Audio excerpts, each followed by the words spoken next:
parce que quand vous avez écrit ce livre, ce livre, et je me suis demandé, compte tenu aussi de son impact, comment vous alliez continuer. Et quand j'ai eu Rue Darwin entre les mains, c'est le livre qu'il a écrit après, j'ai eu une sorte de réponse, et je voudrais parler de Rue Darwin. Parce que Rue Darwin, donc, qui est paru chez Gallimard 2 ans ou 3 ans après la sortie du précédent, en fait, ça vous a permis de vous interroger sur vous-même. C'est-à-dire, c'est un livre qui essaye de nous dire qui est celui qui a écrit Le village de l'Allemand. Après avoir longtemps tergiversé, d'une certaine façon, Boualem-Sansal s'est lancé dans ce livre 3 mois après la mort de sa mère. Et tout commence là, d'ailleurs. C'est une fratrie qui s'est dispersée aux 4 coins du monde et qui est réunie autour du cercueil de la mère. Et Yazid, dit Yaz, l'aîné, qui a veillé cette mère jusqu'à ses derniers jours, qui est resté au pays alors que les autres frères fuyaient les guerres et la misère algérienne. Alors on ne sait pas si Yazid c'est pas Boualem-Sansal, enfin on peut se poser la question. En tout cas il vous ressemble. Il a vécu dans les années 50-60, rue Darwin, à 100 mètres de la maison de Camus, à Bellecour, quartier très populaire d'Alger.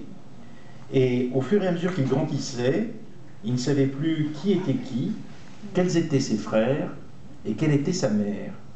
Et donc après cette interrogation très fondamentale sur l'islamisme et jusqu'où peut aller l'islamisme, Boualem-Sansal nous explique comment a été son chemin. C'est-à-dire, enfin moi j'ai lu ça comme ça, quel a été son chemin pour arriver là.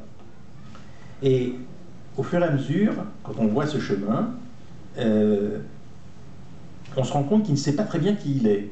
Comment il va être, au fond. Comment il va écrire ce livre sur le village de l'Allemand.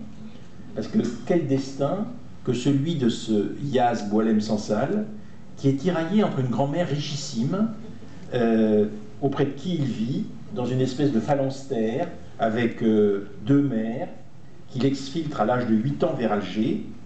Et on est avec Sansal sur une vie un peu hors du commun, et tout d'un coup il nous dit, le temps de déterrer les morts et de les regarder en face est venu. Et là, je commençais à comprendre que le livre qu'il avait écrit sur le rapport entre islamisme et nazisme, c'était au fond une question très fondamentale sur ce qu'était l'Algérie. L'Algérie qui se taisait sur ce qui s'était passé au cours d'une des guerres civiles les plus terribles qu'il y a eu. Nous, les Français, évidemment, on est très sensibles à la décolonisation et à la guerre qu'il y a eu au moment de la décolonisation, mais il y a eu une guerre civile peut-être encore plus terrible entre ceux du fils et ceux du gouvernement. Et finalement, que nous dit Boualem-Sansal, il nous dit, c'est au moment où j'ai déterré les morts, où j'ai commencé à déterrer les morts, et j'ai commencé à me poser les vraies questions. Hein, c'est un peu comme ça que commence Rue Darwin. Oui. Oui, j'ajoute une formule, c'est qu'entre le village de l'Allemand et Rue Darwin, il y a une continuité, puisque je trouve page 35, il n'y a d'homme libre que soumis à Allah, clame-t-on du matin au soir et du soir au matin. Le bonheur est dans le martyr, répond-on en écho à la même infernale cadence. Donc on a l'impression que c'est la même chose, et le même état d'esprit qui s'est installé. Idéologique n'a pas changé. N'a pas changé, absolument, oui. Mais je termine quand même ce que je disais avant que Antoine résume tout ça. Et nous passe sur Rue Darwin, juste pour terminer. J'avais cherché des liens entre nazisme et islamisme, et ils existent, c'est des liens historiques. Vous savez, quand en 1933, Hitler avait élaboré sa stratégie de conquête de toute l'Europe, de destruction des juifs, des démocrates, des communistes, et de détruire complètement la France et l'Angleterre. Et évidemment, c'est un projet tellement ambitieux que l'Allemagne, malgré toute sa puissance, ne pouvait pas le faire seule, avait besoin d'alliés.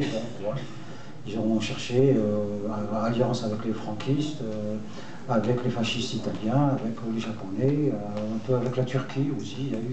Il y a eu des accords, et puis il a eu cette idée de génie de dire, ah, tiens, au sud de la Méditerranée, en vertu du principe que les ennemis de nos ennemis sont nos amis, mobilisant les nationalistes arabes, puisqu'on a le même ennemi, ils détestent les juifs, ils veulent se libérer des Français, ils veulent se libérer des Anglais. Et donc, Hitler, en ce moment, secrètement, rencontre ces mouvements nationalistes. Bon, ça ne marche pas tellement, parce que les nationalistes pas seulement algériens, du Maghreb et du Moyen-Orient, c'est l'Husseini.